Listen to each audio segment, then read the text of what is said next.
just want to make a quick video if that's possible. Doesn't seem to be possible lately, but I want to make a quick video just to elaborate and sort of play on these on some ideas that Professor Anton brought up. Um, Professor Anton, Corey Anton made a video recently, uh, which is called "Making Time for Nothing," where he talks about, he says, are all words, are there different kinds of words? He asks. He says, yes, he thinks that there are. There are words which can be given ostensive definition. So we can point to, uh, I can point to this book, okay?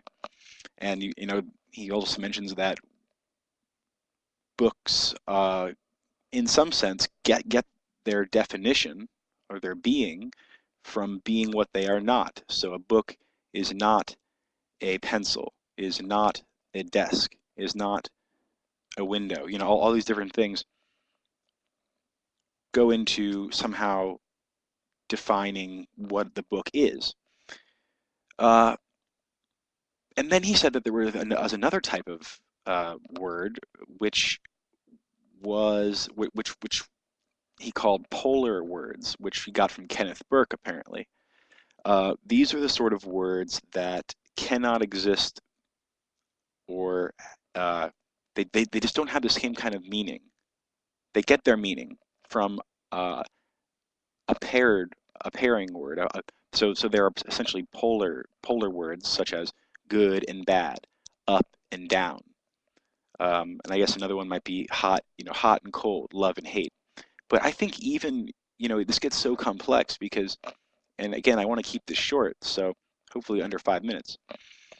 It gets so complex because even within polar words, you get different kinds of polar words. Hot and cold, out of all the things we could say about hot and cold, scientists would say that cold is merely the lack of heat. And so all you really have is heat. That's the only positive phenomenon. But so in your freezer, what you have is really you just have a lesser degree of heat. It's not cold. Is nothing substantial. And let's see, good and bad. Good and bad is different from hot and cold, or light and dark, because you can't decrease light without it getting darker. You can't decrease heat without it getting colder. But you can decrease, let's say, tendencies toward doing bad things. Let's say you can decrease evil without necessarily increasing good. You can decrease bad without increasing good. So it's a different kind of pull here. And in the hot and cold, you have a single pull, and you have hot on one end and cold on the other, or whatever, however you want to do it. You have up and down, you have up here and down here. Any change in an increase in up is also is only an increase relative to down. So we have polar opposites which are necessarily contingent and reliant upon, interdependent in their contingency. So any contingent change causes an equal or an inverse change in the other. Now, in dynamic systems theory, there's such a thing as called hysteresis, but which we won't go into, where it matters which direction you're traveling, and you won't always get a same linear. You get a nonlinear pattern. But the difference between hot and cold, light and dark, where you have the reciprocal and inverse relationship between two terms, two poles, is that as I said, in good and bad, you can decrease the amount of good in something without increasing the bad.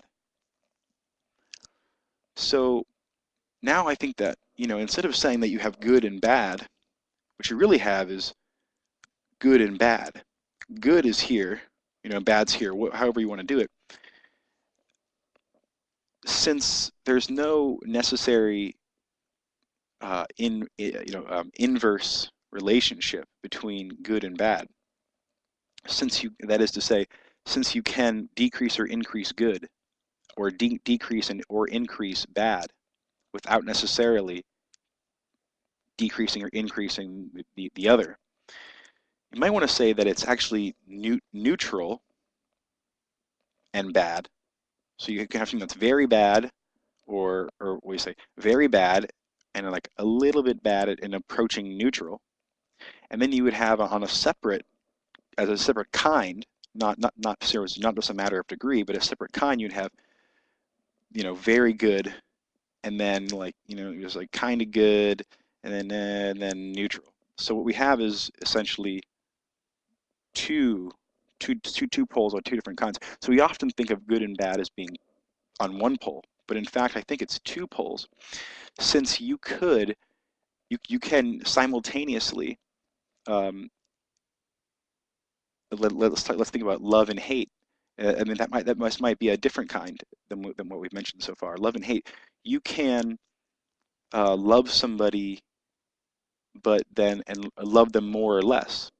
You can love them more or less, and you can love them more or less without affecting hate, and you can hate someone more or less without affecting love.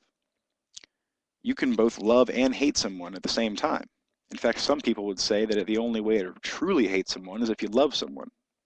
Like after you get a divorce, you really hate them for what they've done because you care about them so much. So I mean, these aren't so cut and dry as hot and cold, light and dark. Also, it's impossible on the love and hate scale. You can't simultaneously love someone less and love them more at the same time. You can do it successively. Today I could love you this much. Tomorrow I could love you more. The next day I love you less. But you can't both increase and decrease love at the same time. Just like you can't increase and decrease light at the same time. So in that sense, they overlap. But I think a lot of the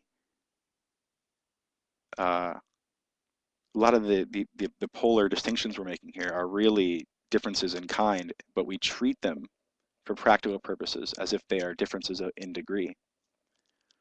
So yeah, I think that's it. I think just to sum up, you can have an increase, so it's not the same to love someone this much, if we want to put it into quantity, which is another argument, which you could get into later on, but we'll just, for the sake of simplicity, you could say you love someone on about this much on a scale, and then you love them less, and then you love them more.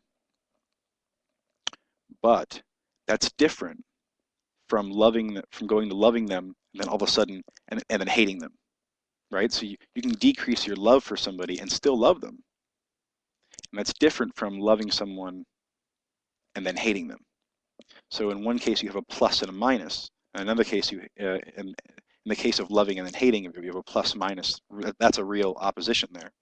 And then in the case of increasing and decreasing love, you have a difference of degree. This is not a short video, I guess, but just to bring the point home one more time, you can desire, like say you could feel sexual desire towards someone, and your sexual desire could wax and wane by degree, increase and decrease, and that's an opposition in itself. That is an opposition in itself. And then you could do is you could also have sexual desire for someone, and then something happens the next moment, you're repugnance, you're disgusted by them. So I mean, that's different. That now you have desire and repugnance, and it's a flip of signs, which is different than just being on one plane of desire, of increase and decrease. Finally, there's also oppositions in series, which is an evolution and a counter evolution. But later